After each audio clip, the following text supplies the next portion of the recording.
بسم الله الرحمن الرحيم. الحمد لله والصلاة والسلام على رسول الله نبينا محمد وعلى آله وصحبه أجمعين. أما بعد، محترم ورونو زمن مشر أو قدردان محترم شيخ سب عبد المنان حفظه الله.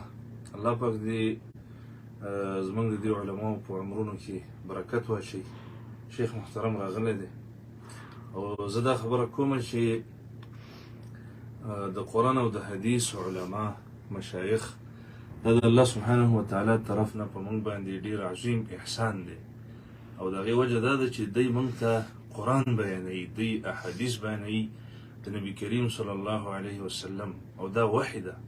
په دې سره زړونه ژوندي کېږي، په دې سره ایمان قوي کېږي، په دې سره د عامو مسلمانانو په زړونو کې د الله معرفت راځي. نو دا ډیر لوی نعمت دی کوم علما چې قرآن او حدیث بیانوي. او د دې په مقابل کې هغه مولیان چې هغه هسې قصې بیانوي، خوبونه بیانوي، نو دا د الله سبحانه وتعالی طرف نه یو فتنه په دې امت باندې. نو هغه علما چې قرآن او حدیث بیانوي د دې عمرونو نه او د دې علمونو نه او د دې بیانونو نه فایده واخلئ، په دې باندې خپل عقیدې صفا کوي، په دې بیانونو باندې خپل عملونه ښکلي کوي او د دې علماو د بیانونو نه فایده واخلئ. نو اوس به شیخ محترم یو څو خبرې چې الله ته په زړه کې ورولشي هغه به موږ ته بیان کړي او الله پاک دې موږ ته د عمل کولو توفیق راکړي. شیخ صاحب څه وایي؟ إن الحمد لله رب العالمين، والصلاة والسلام على رسول الله الأمين محمد وآله وصحبه أجمعين. أما بعد، فأعوذ بالله السميع العليم من الشيطان الرجيم من حمزه ونفخه ونفسه. قد أفلح من تزكى وذكر اسم ربه فصلى.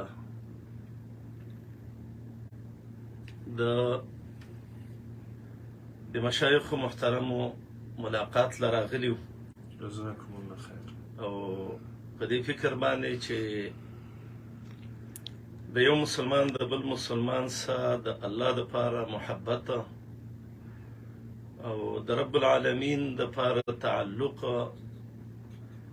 په دې باندې الله رب العالمین جنت کې یو ډېره لویه مرتبه ورکوي انسان له. هغه خلک چې هغه د عرش د سوري د لاندې به حدیث د ابو هريره رضی الله تعالی عنه دی، کوم چې امام محمد بن اسماعیل البخاري رحمه الله په خپل صحیح کې راوړی دی چې اووه قسمه خلک الله به د عرش د سوري د لاندې دی له ځای ورکي. یو په هغې کې هغه دوه انسانان دي چې د الله دپاره محبت دي، په هغې جمع شوي او د الله دپاره محبت او بغض یې چې په هغې باندې د یو بل نه جدا شوي. دا ټول مؤمنان د الحمدلله زمونږ ورونه دي او زمونږ سره د الله دپاره محبت دی او الله دې د دوی سره محبت وکړي. د الله د نبي علیه الصلاة والسلام دعاګانو کې دام نقلو چې اللهم انی اسألک حبک وحب من یحبک وحب كل عمل يقربني الى حبك.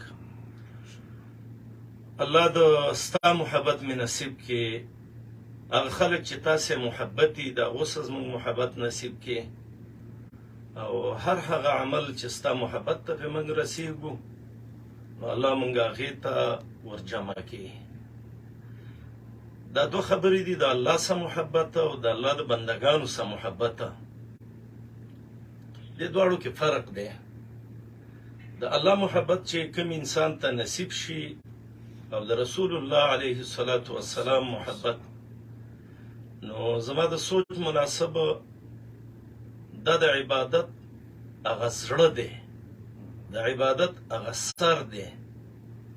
د الله محبت ډېره لویه سرمایه ده. امام مسلم رحمه الله په صحیح کې یو حدیث راوړی دی. سړی راغی رسول الله علیه الصلاة والسلام ته وایي متى الساعه یا رسول الله، د الله نبی قیامت کله دی؟ جناب رسول الله علیه السلام خو یو ناشنا استاد دغه اخلاق، دغه عادات، دغه خبرې چې هغه په دنیا کې کافر هم منلی دي چې دا منلی شوی امام دی. هغه انګریز کتاب لیکلی دی، سل لوی انسانان چې په انسانیت کې کمال ته رسېدلي دي، نو سر فهرست نوم د محمد رسول الله لیکي. په دویم ځای کې غلط شوی دی، هټلر یې لیکلی دی. او درېیم عمر ابن الخطاب. هټلر څوک دی؟ عمر ابن الخطاب، ابوبکر صدیق، دا منلی شوي انسانانو. نو محمد رسول الله علیه السلام د ده ناشنا خوی نه و. انس ابن مالک ته چا ویل دغه موږ ته سعادات وویې وه، وایي زما دې په رب قسمي والله ما رأیت معلما ارفق من رسول الله، ما داسې نرم استاز نه دی لیدلی. وی بدن یې څنګه؟ وی والله ما مسست دیباجا ولا حریرا الین من کف رسول الله صلی الله علیه وسلم. لوی ریخم، نری ریخم، ما ډېرو سه لاس لګولی، خو داسې ما نور نه دی لیدلی. وی د الله د نبي نور صفت وکا. وی ما شممت مسکا ولا عطرا اطیب من عرق رسول الله صلی الله علیه وسلم. مشک و عنبر، عطر چې ما څومره بوی کړي دي، والله که د محمد رسول الله علیه السلام خوله کې څومره دغه او دا خوشبویي و دا پکې نه وه. هغه جلیل القدر صاحب پیغمبر چې الله سبحانه وتعالی امام د انبیاو ګرځولی دی، هغه سړي ته وایي وما اعددت لها، تا قیمت له څه تیاری کړی دی؟ صحابه رښتیني خلک وو، هغوی کې چې به یو کار نه و دروغ به یې نه ویلې. نن سبا خلک په دروغو باندې ځانونه ورسوي. زه دې مشهور شمه خیر دی، که دروغ ووایم که دوکې وکړم. صحابه د سوچه ایمان والا، د سوچه زړه والا خلک وو. دې وجې نه عادت د سلف او د صحابه هم دا و چې یو بل سره مخامخ شو، وایي به یاره ایمان زیاتېږي او که کمیږي. اوس خو خلک یو بل سره ورشي، وایي نری چارجر او پیر چارجر به وي که نه به وي. صحابه به د ایمان کوشش کوو، ځکه ایمان د ده یوه اصلي ونه وه. رسول الله علیه الصلاة والسلام ته وایي یا رسول الله والله ما عددت لها من کثرة صلاة ولا صیام، نفلي منځونه او روژې مې کمې دي، خو یاره یو عمل راسه شته دی، ولکني احب الله ورسوله، زما د الله او د رسول سره مینه ده. نو کله څیز لږ خو هغې کې قیمت ډېر پروت وي. 1 کیلو سونا او سره راواله، او بل طرف ته دا ټوله کمره د پاپړو د غنمو د یو بل څه نه ډکه، خو د هغه لږ قیمت ډېر دی. د الله نبي علیه الصلاة والسلام ورته وایي انت مع من احببت، زه ته په قیمت کې د الله او د رسول په جماعت کې. د الله محبت ډېره لویه سرمایه ده. سلفو په دې پسې سفرونه کول. د ایمان شعبو کې مې یوه شعبه دا ده، امام بیهقي راوړې ده، چې د الله دپاره محبت او د الله دپاره بغض. یو سړی به ډېر غریب وي، مسکین به وي، ملنګ به وي، خو موږ او تاسې به ورسره مینه کوو. ولې؟ هغه به زموږ د الله او د رسول سره مینه کوي، زموږ د قرآن او حدیث سره به مینه کوي، هغه به زموږ د سر تاج وي. بل سړی به مالداره وي، ګاډي به مو وسوي، اشارې به مو ته کېږي چې ډېر اوچت سړی دی. زموږ ستاسې د الله او د رسول خلاف چې موږ به د هغې خیال نه کوو. نو زموږ او ستاسې جمع کېدل دا د رب العالمین په محبت باندې دي. او الله دې د الله محبت زموږ او ستاسې زړونو کې راولي، او الله دې موږ دنیا کې هم پرې را جمع کړي، او د دې په وجه دې الله زموږ حیات طیبه نصیب کړي، او بیا قیامت کې رب العالمین دې موږ جنت کې په دې را جمع کړي چې په یو ځای باندې ورونه ورونه یو. زما ورونو دنیا د مزو ځای نه دی. محمد رسول الله علیه السلام دې ته سجن المؤمن ویلی دی. محدثین دې کې یو 2 نکتې لیکي. یو دا دی چې د جیل دنیا ته ویلی، ځکه جیلي چې جیل ته ځي او وځي، نو دا به په یو حکم باندې وځي. بس د بره نه به حکم وشي چې ننوځه جیل ته، او بیا به په حکم وشي چې وځه. نو موږ هم دنیا ته راغلي یو د الله په حکم باندې، او داسې یو ورځ به راشي چې ملک الموت به زموږ د سر ته ودرېږي، او زموږ نه به دا روح راکاږي، او وایي به زه اوس اخرت طرف ته ځه. او دویم علما امام ابن حجر او نور علما وایي الله دې پرې رحم وکړي، وایي جیلي د خپل طبیعت مناسب وخت نشي تېرولی، او جیل کې راحتونه نه وي.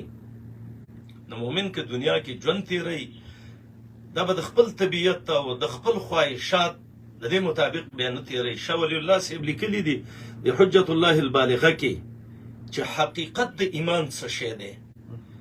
هغه وی طبیعت د شریعت تابع کوله، خپل طبیعت د شریعت تابع کا، خواهشات د کتاب او د سنت تابع کوله. رب العالمین دې دا فکر منګ او تاسو کې راولي. نور دنیا کې دا مزه چې یاره زد هر خوند او هر مزه واخلم، دنیا د دې سیس دغه نه دی. بس هم لوی نعمت به دنیا کې دی د الله سمینه، د پیغمبر سمینه، د الله او د رسول والا سمینه، د الله د کتاب سمینه. دا ډېره لویه سرمایه ده. یو ځل امام اهل سنه والجماعه امام احمد بن حنبل چې دا غزوی عبد الله ابن احمد کتاب السنه کې لیکلي د ابوبکر خلال قول ذکر کړی دی چې 10 لاکه احادیث زما پلار ته سندن متنن یادو. ماشاء الله. او د باندې 3 طبقه بادشاهان رال چې دا مسکینی ډیر وزورو، خو اخیرانه سړی د شاګرد وخته. نو داسې زما په شان یو ساده غونتې سړی ورراغی، نو داسې امام احمد د لاس نه ونیو، ورته ویې امام د اهل سنت والجماعت مزې دې وکړئ. موږ هم چې چا څه یو څو روپۍ پیدا شي یا ګاډی پیدا شي یا څه داسې څه د سیب اواز پې وشي، نو بیا ځمکې ته نه ګوري، اسمان ته ګوري.